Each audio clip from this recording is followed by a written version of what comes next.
pada Guru Haji Ajma'in bin Ahmad, falyatafaddal alaihi maskura. Sallu ala Nabi Muhammad.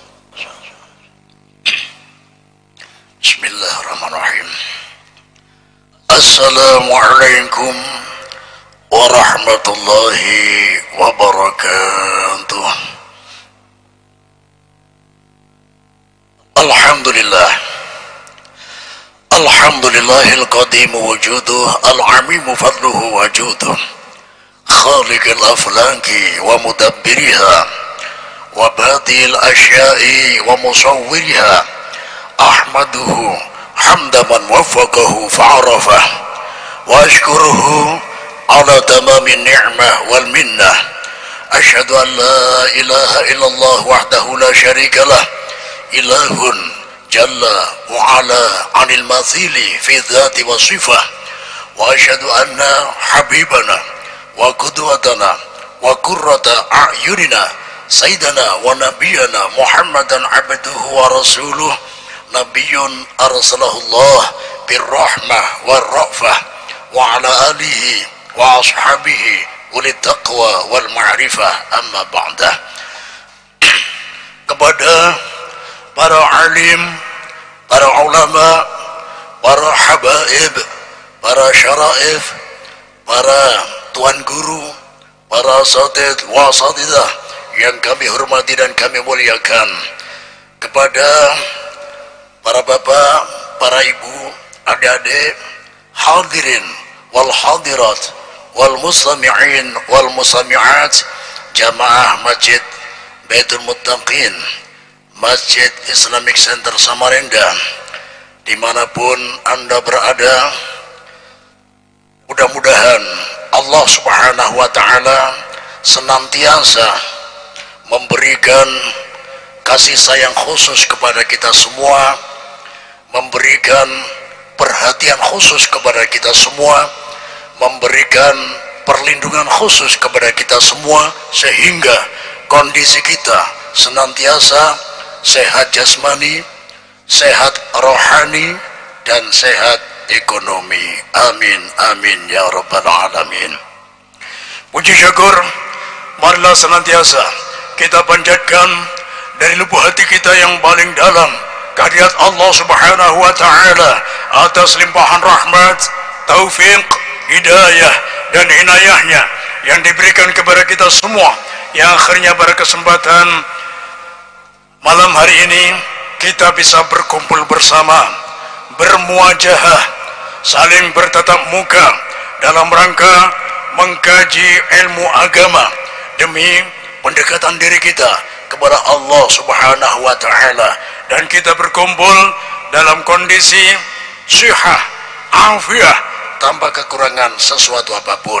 Mudah-mudahan perkumpulan kita pada malam hari ini bisa menjadi salah satu sebab, salah satu sarana berkumpulnya kita nanti di syurga tertinggi, syurga Al-Firdaus, biar kita layak berkumpul dengan manusia-manusia yang mulia dari kalangan para sahabat. Dan yang terpenting, setiap saat kita mampu memandang wajah manusia yang paling mulia, wajah yang bercahaya, wajah yang begitu indah, yaitu wajah Rasulullah Sallallahu Alaihi Wasallam. Salam salam marilah kita haturkan kejunjungan kita baginda Rasulullah Sallallahu Alaihi Wasallam beserta para keluarganya, para sahabatnya, dan para pengikutnya sampai akhir zaman. Sayyidina Ali Zainal Abidin, salah satu dari cucu Rasulullah Sallallahu Alaihi Wasallam, memberikan nasihat yang sangat luar biasa. Dalam nasihat beliau, beliau berkata, Innallaha khabba'a thalathan fi thalathin. Innallaha, sesungguhnya Allah itu khabba'a, menyembunyikan siapa Allah, salasan, pada tiga perkara, fi thalasin, di dalam tiga perkara yang lain. Yang pertama, innallaha khabba'a ridahu fi ta'atih fala tahkiranna min ta'atillahi syai'an. Innallaha, sesungguhnya Allah itu khabba'a, menyembunyikan siapa Allah, ridhahu, pada keridhoannya, keridhaan Allah subhanahu wa ta'ala, fi ta'atih, di dalam segala macam bentuk ketaatan kepada Allah subhanahu wa ta'ala.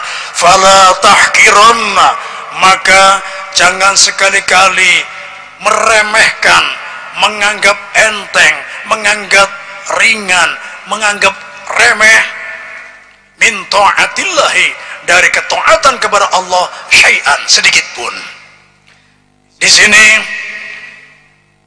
Imam Ali Zainal Abidin mengingatkan kepada kita bahwa ridha Allah disembunyikan di segala macam bentuk ketaatan kepadanya. Tidak hanya bentuk ketaatan yang besar, tapi juga ketaatan yang kecil, yang mana menurut kacamata manusia kadang banyak yang tertipu, banyak yang meremehkan. Ini hanya perkara kebaikan yang remeh, tapi kita lupa, sekalipun remeh, sekalipun kecil, kalau keridhaan Allah berada di ketaatan tersebut, maka bisa menghantarkan pelaku kebaikan yang dianggap manusia remeh tersebut, menghantarkan ke syurganya Allah, tempat kenikmatan-kenikmatan. Dalam hadis Imam Bukhari dan Muslim, Rasulullah SAW menceritakan salah satu cerita di zaman Bani Israel, anna baghiyah min baghaya Bani Israel. Ada, mohon maaf, salah satu wanita penghibur di zaman Bani Israel, wanita penghibur, pendosa besar di zaman Bani Israel. Suatu ketika sempat berjalan di padang Sahara, di padang pasir. Dia kehausan karena terik matahari sangatlah cerah dan padang pasir tidak ada tumbuhan sama sekali. Dia kehausan, bahkan hampir terancam kematian karena kehausan. Akan tetapi seorang wanita penghibur ini melihat dari kejauhan, di sana ada sebuah sumur. Maka dia berpikir, kalau aku kembali ke belakang belum tentu ada air, tapi di depan sudah nyata ada sumur, masih ada harapan, barangkali ada airnya. Maka wanita ini mendatangi sumur yang sangat jauh tersebut dengan susah payah. Ketika sampai ke sumur, alhamdulillah,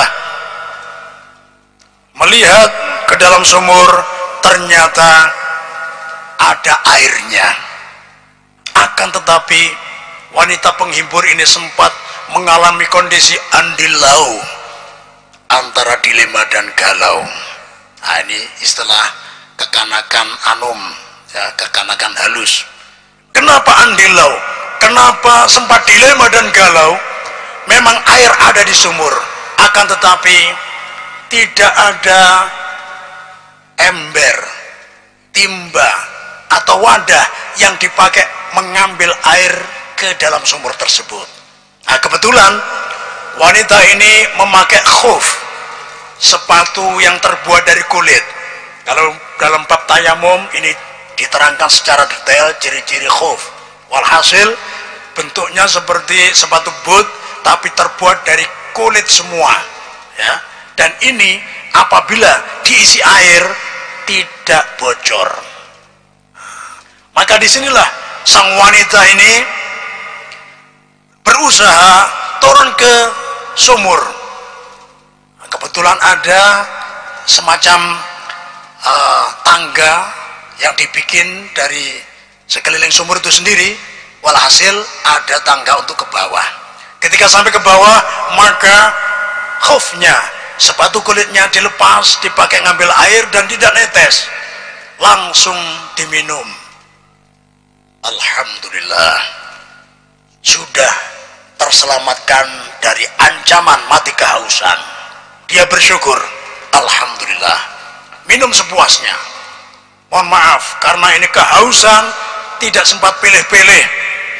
Lain dalam kondisi tidak darurat, apalagi panduitan, banyak duit, banyak uang, ya, di dompet banyak yang warna abang, 20 lembar lebih, belum yang warna biru, ya, 30 lembar lebih, ada lagi ATM, banyak saldonya, ya, bisa milih ke minimarket, supermarket, cari yang, ya, lebih nyaman sekalipun mahal, bisa milih walhasil, bahkan bisa milih macam-macam jus, ya, paling enggak 4 jus apa kok? Jus melon, masya Allah, jus buah naga, jus mangga, yang terakhir, yang keempat, jus dari Arab. Jus apa Pak? Jus alfukat. Itu jus dari Arab, ya, alfukat. Jadi 4 jus bisa diminum. Ini kalau kita di tempat yang banyak orang jualan berbagai macam aneka minuman, ya. Masalahnya ini darurat, tidak sempat milih air bersih, bahkan mohon maaf, tidak sempat mencium khufnya, sepatu dari kulit, tidak sempat nyium, ya. Yang penting alhamdulillah terselamatkan dari ancaman mati kehausan. Akhirnya sudah segar, naik ke atas, sudah keluar dari mulut sumur, tiba-tiba ada seekor hewan yang menjulur-julurkan lidahnya. Mohon maaf, hewan apa? Ya, kalbun, anjing, sedang kehausan. Maka sang wanita penghibur ini berpikir, karena anjing ini saking kehausannya hampir melemparkan dirinya ke dalam sumur. Akhirnya sempat ditahan, jangan sampai masuk. Wanita penghibur ini berpikir, dia mau melemparkan dirinya ke dalam sumur karena tidak mampu mikir. Dia kehausan, ingin yang penting minum. Tapi kalau itu terjadi, anjing ini tidak bakal bisa naik. Makanya aku yang diberi akal oleh Allah mengalah, turun lagi. Nah, turun lagi dengan susah payah. Ketika turun, ngambil lagi pakai khufnya tadi, sepatu kulitnya penuh, dibawa naik ke atas, ndak netes, ndak bocor, sampai di mulut sumur. Ternyata anjingnya menunggu, ya, diminumkanlah sampai segar, lumayan penuh, kayak sepatu boot penuh, ya, minum terasa segar, langsung buka, ya, lari kehimungan karena segar, sudah merasa, ya, staminanya kembali, sudah segar, langsung lari dengan gembira anjing tersebut. Ketika Rasulullah SAW menceritakan cerita ini di hadapan para sahabat, beliau menutupnya sambil tersenyum. Hiya fil jannah, rawahul Bukhari wa Muslim. Wanita penghibur yang aku ceritakan tadi sekarang berada di surga. Bayangkan amal kebaikan terhadap sesuatu yang lebih hina dari manusia, yaitu hewan. Bahkan hewan yang paling hina dalam syariat kita dihukumi najis. Berbuat baik kepada seekor anjing, ini salah satu bentuk ketaatan, ya, dianggap remeh dalam kacamata manusia, tapi ternyata di situ terletak ridho Allah. Dosa wanita penghibur semuanya rontok, bersih, dan dia layak dimasukkan surga. Luar biasa, ya. Ini zaman Bani Israel. Kemudian ada juga kisah yang sangat menarik dari Hujjatul Islam Abu Hamid. Nama aslinya adalah Muhammad bin Muhammad Al-Ghazali. Luar biasa, ya. nama Sidin Muhammad, Abah Sidin Muhammad, Kai Sidin Muhammad, Muhammad bin Muhammad Al-Ghazali. Disebut Abu Hamid karena putra pertama beliau bernama Hamid, ya, Abu Hamid. Kalau di sini Abah Hamid. Nah, ini ya, luar biasa. Apa keistimewaan beliau? Ternyata beliau ini seorang ulama, hujjatul Islam, pembela agama Islam, meluruskan faham-faham akidah-akidah yang menyimpang waktu itu. Beliau pembelanya yang meluruskan. Beliau juga termasuk Sayyidul Musannifin, penghulu pengarang kitab, ya, luar biasa. Dari karangan beliau sangat banyak, ya, yang sering dikaji di pesantren. Bidayatul Hidayah,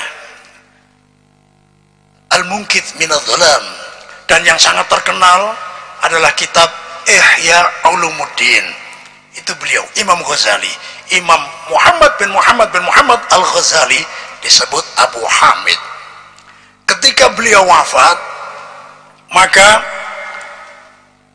salah satu santri beliau yang sudah menjadi ulama diberikan mimpi, ya, mimpi orang soleh, mimpi orang alim, ya, luar biasa. Dalam mimpi beliau bertemu sang guru, yaitu Imam Ghazali, berada dalam kondisi yang sangat gembira, sangat indah. Kenapa tidak? Karena beliau dimasukkan surga oleh Allah Subhanahu wa Ta'ala. Yang membuat unik adalah ketika muridnya bertanya, "Wahai Imam Ghazali, apa yang membuat Allah ridho pada Anda sehingga Anda dimasukkan ke surga? Apakah ibadah Anda yang begitu khusyuk seperti yang Anda ajarkan kepada murid-murid Anda termasuk saya waktu itu?" Lah, bukan.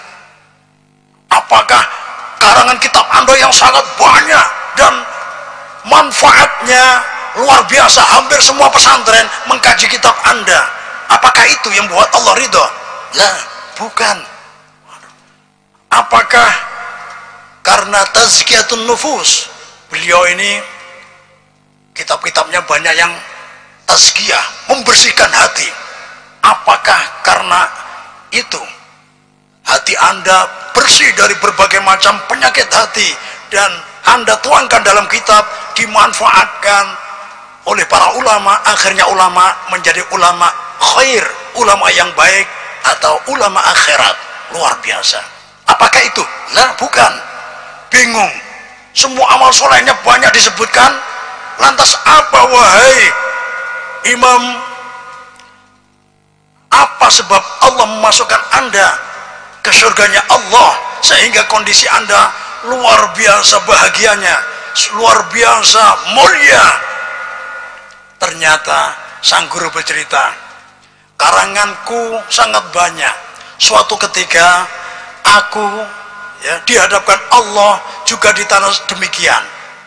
Ketika aku dihadapkan Allah, aku sebutkan semua ibadahku, semua karangan kitabku, semua amal-amal yang soleh yang kusembunyikan, aku sebutkan di hadapan Allah, karena aku berharap dengan amalku tersebut Allah ridho kepadaku dan memasukkan aku ke dalam surga. Tapi ternyata ketika usai aku menyebutkan semua amal solehku, Allah berfirman, ya, aku tidak menerima semua amalmu Allah, kecuali satu. Ketika engkau mengarang kitab, ya, dulu pakai tinta yang ujungnya ada mata pennya, dicelupkan di tinta celup, nah, dituangkan di kertas, ya. Jadi belum ngarang kitab, dicelupkan, nulis sampai habis, baru celup lagi, habis, ya. Nyelup, otomatis di ujung tinta ini ada air tinta. Nah, di saat mau nulis, tiba-tiba ada lalat kehausan. Lalat kehausan, ya, kemudian hinggap di ujung pena beliau. Beliau berhenti sejenak. Beliau tidak egois, ya. Jadi bukan merasa wah aku ini ulama diganggu lalat, ya. Nah, mungkin sebagian seperti itu. Ini penting untuk umat mungkin ya, kebanyakan mungkin langsung diusir, ah ganggu aja. Ini kita penting untuk umat. Nah, kebanyakan atau sebagian ulama ada yang demikian. Tapi Imam Ghazali tidak demikian. Ketika beliau ya ngambil tinta, kemudian ada lalat yang kehausan, hinggap di ujungnya, beliau sabar menunggu. Ternyata tinta yang berada di ujung pena beliau diminum oleh lalat. Sampai lalat kekenyangan, segar, baru terbang. Ya. Nah, karena tinta di ujung pena beliau habis, beliau ngambil lagi, ngarang lagi. Ternyata ini yang membuat Allah ridho. Engkau saat itu membiarkan lalat minum tintamu sampai dia segar, sampai dia terbang. Di saat itu bentuk ketaatan, dan ridhoku ada di situ. Ya, ketaatan yang sangat remeh, sangat kecil. Ternyata Imam Ghazali Hujjatul Islam, Sayyidul Musannifin, ya, beliau masuk surga bukan karena amal beliau, bukan karena kekhusyuan ibadah beliau, bukan karena karya-karya karangan beliau, tapi beliau masuk surga karena membiarkan lalat meminum tinta beliau di saat beliau mengarang kitab. Luar biasa. Makanya jangan sampai meremehkan amal kebaikan ya, sekecil apapun. Dan cerita ini luar biasa, ditulis dalam muqaddimah kitab Nasaihul Ibad, pembukaan kitab Nasaihul Ibad karya Syekh An-Nawawi Al-Bantani. Nggak tanggung-tanggung. Yang mengutip, mengabadikan cerita ini adalah imam besar ya, orang Indonesia yang menjadi ulama dunia ya, Syekh Nawawi Al-Bantani. Ya, di muqaddimah kitab Nasaihul Ibad kita akan menemukan cerita yang menarik ini ya, dalam pembahasan Ar-Rahi, dalam menjelaskan sabda Rasulullah SAW, Ar-Rahimun yarhamuhumur rahman tabaraka wa ta'ala irhamu man fil ardi yarhamkum man fis sama. Orang yang punya sifat belas kasihan akan dikasih sayangi oleh Allah yang maha belas kasih. Oleh karena itu, kasih sayangilah semua makhluk di permukaan bumi, niscaya penghuni langit, para malaikat akan kasih sayang kepadamu. Luar biasa ya. Di sini, ini yang pertama. Yang kedua, innallaha khabba'a sukhtahu fi ma'syiyatih. Innallaha, sesungguhnya Allah itu khabba'a, menyembunyikan siapa Allah, sukhtahu, pada murkanya Allah, fi ma'syiyatih, dalam bermaksiat kepada Allah. Fala tahkiranna min ma'syiyatillahi syai'an, maka jangan sekali-kali bermaksiat kepada Allah sedikit pun. Jangan meremehkan kemaksiatan sekalipun dalam kacamata manusia dianggap remeh, dianggap kecil. Rasulullah SAW dalam hal ini sempat menceritakan dalam hadis yang diriwayatkan oleh Imam Bukhari dan Muslim. Qala Rasulullah SAW, dakhalat imra'atun an-nara fi hirratin rabatatha la hiya at'amatha wa la hiya ya at'amatha wa saqatha wa la hiya arsalatha ta'kulu khashashal ard. Rawahul Bukhari wa Muslim. Rasulullah SAW bersabda, ada seorang wanita ya yang masuk neraka fi hirratin. Ya, fi di sini berarti as-sabab, dengan sebab seekor kucing, yang mana seorang wanita ini mengikatnya. Ketika kucing ini diikat, tidak diberi makan, juga tidak diberi minum, dan juga tidak dilepaskan supaya kucing ini mencari makan sendiri dari serangga-serangga di permukaan bumi. Ya, walhasil ini orang yang jengkel sama kucing, Mohon maaf, ini biasanya acil-acil ya. Nah, ini nasi di Magicom sudah matang, alhamdulillah. Nyangak iwak karing ya, oleh-oleh dari tetangga kemarin ya. Ada yang pulang ke Barabai ngasih bagian iwak pakasam, masya Allah, nyaman benar ya. Apalagi beras kuningnya ini, wah, nambah rasa gurih, menambah selera makan. Iwak pakasam luar biasa. Ada juga ya oleh-oleh tetangga kita yang baru pulang dari Amsterdam. Amuntai terus ke dalam ya. Tudai, mandai, kumpul semua ya. Pes ya, bikin tumis tudai, kemudian nyangak mandai, terakhir iwak pakasam. Masya Allah, sudah siap dihidangkan ya. Tinggal mengawat nasi ya, mindahkan nasi ke wadah, ditaruh di hidangan, iwak pakasamnya menghilang. Wah, mana ini? Ternyata kelihatan ada tikus buka, ada tikus yang lari kencang. Oh, dibawa lari kucing. Wah, sangkal banar acil ini ya. Awas ikam, dikejar. Aduh, manggah. Ternyata kalah laju lawan kucing ya. Sudah dibiarkan, tapi dendamnya luar biasa. Akhirnya kada lawas, ada meong. Sariknya lawan kucing, sarik lawas, tidak peduli.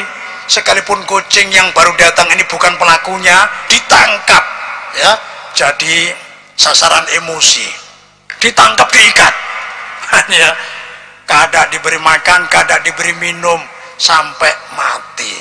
Wal'iyadzubillahi tabaraka wa ta'ala, sampai mati ya. Maka yang seperti inilah persis seperti yang dicontohkan oleh Rasulullah.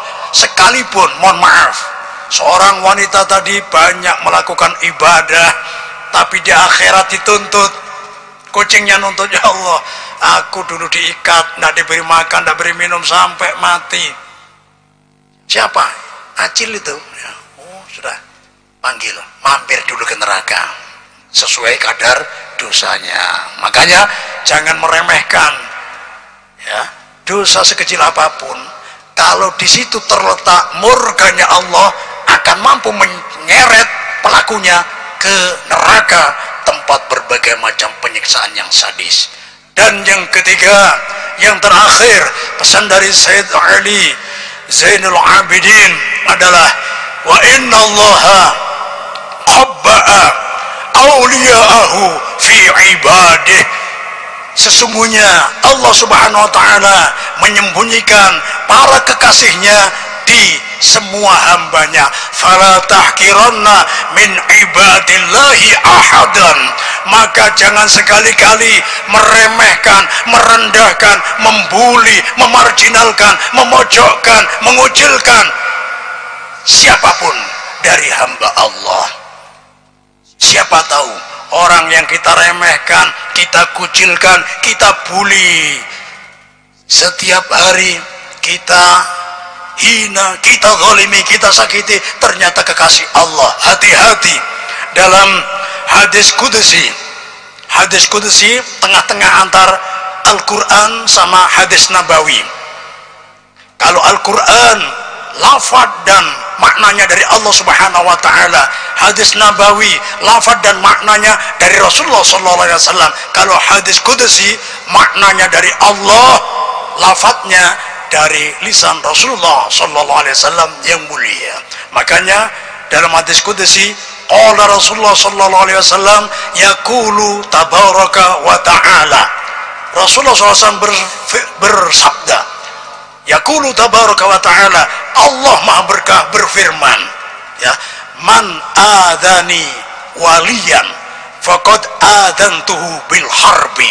Barang siapa yang menyakiti seorang wali, kekasihku, maka aku akan mengumumkan akan berperang dengannya. Siapa saja yang menyakiti kekasihku, maka siap-siap akan diperangi oleh Allah subhanahu wa ta'ala. Innallaha idza haraba al-abda ahlaka. Sesungguhnya Allah apabila memerangi seorang hamba, maka Allah akan membinasakan hamba tersebut. Siapa saja yang menyakiti kekasih Allah dengan jabatannya, dengan kekuatannya, dengan hartanya, dengan segala kemampuan yang dia punya, kalau yang dizalimi adalah kekasih Allah, ingat, idza harabal abada ahlaka, apabila Allah memerangi orang yang menyakiti kekasihnya, ahlaka, Allah akan membinasakannya baik di dunia maupun di akhirat. Salah satu contoh Abu Jahal, dunianya dibinasakan, belum lagi di akhirat penyiksaan yang sadis, berbagai macam bentuk penyiksaan sedang menantinya. Karena waktu sudah mendekati waktu Isya, maka untuk pembahasan saat ini sementara kita cukupkan di sini. Kita ingat-ingat pesan dari Sayyidina Ali Zainal Abidin, 3 perkara Allah menyembunyikan ridhonya di semua ketaatan kepada Allah. Jangan sekali-kali meremehkan ketaatan sekalipun remeh. Semangatlah dalam melakukan berbagai macam ketaatan. Yang kedua, Allah menyembunyikan murkanya di berbagai macam bentuk kemaksiatan. Jangan remehkan kemaksiatan sekalipun kecil, sekalipun kemaksiatan kecil, tapi kalau disertai murka Allah, maka pelakunya akan terseret ke neraka. Wal'iyadu billahi tabaraka wa ta'ala. Dan yang terakhir, jangan meremehkan siapapun dari hamba Allah. Siapa tahu dia adalah kekasih Allah. Kalau kita menyakitinya, maka Allah akan membinasakan kita. Oleh karena itu, kita memohon kepada Allah Subhanahu wa taala, minta perlindungan supaya kita mampu mengamalkan 3 perkara ini sampai mampu menghantarkan kita semua menuju ke surganya Allah, tempat kenikmatan-kenikmatan.